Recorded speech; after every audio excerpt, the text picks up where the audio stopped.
దేవుని యొక్క లేఖనము చెప్తోంది, ఇశ్రాయేలు కుమారులు సముద్రపు ఇసుక వలె ఉండినను శేషమే మిగులును అని. ఈనాడు చాలామంది మా దగ్గరకు వస్తున్నారు, మేము చాలామంది మా సంఘాల్లో ఉన్నారని చెప్పుకుంటున్నారు కదా. వీళ్ళందరూ ఎక్కడికి వెళ్తున్నారు? వాళ్ళని ఎక్కడికి తీసుకెళ్తున్నారు ఈ పాస్టర్లంతా? 6 లక్షల మంది ఇశ్రాయేలీయులు ఐగుప్తు దేశంలో నుండి బయలుదేరదీసినప్పుడు చివరి వరకు ప్రభువునందుండి నమ్మకముగా ఆయన ఎడల భయభక్తులు కలిగి నిలిచిన వారు 2 మాత్రమే.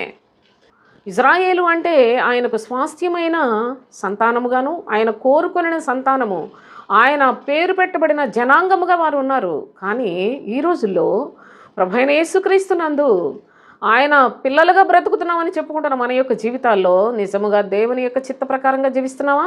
ఆయనకి ఇష్టానుసారులుగానే బ్రతుకుతున్నావా?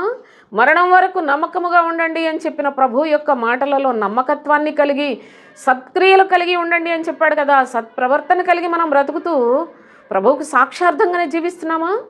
ప్రభు యొక్క లెక్క ప్రకారముగా చివరికి మిగిలేది శేషమే. ఎంతో విస్తారముగా ఉన్నారు అనుకుంటున్నారేమో. వీళ్ళందరూ ఒక దినాన ప్రభు చేత తృణీకరించబడితే వారి మధ్య పనిచేయుచున్న వారేంటి, లేకుంటే విశ్వాసులని చెప్పుకుంటున్న మన యొక్క బ్రతుకులేంటి ఆలోచన చేసుకున్నట్లయితే మనము క్రీస్తును పోలి జీవించిన వారమేనా?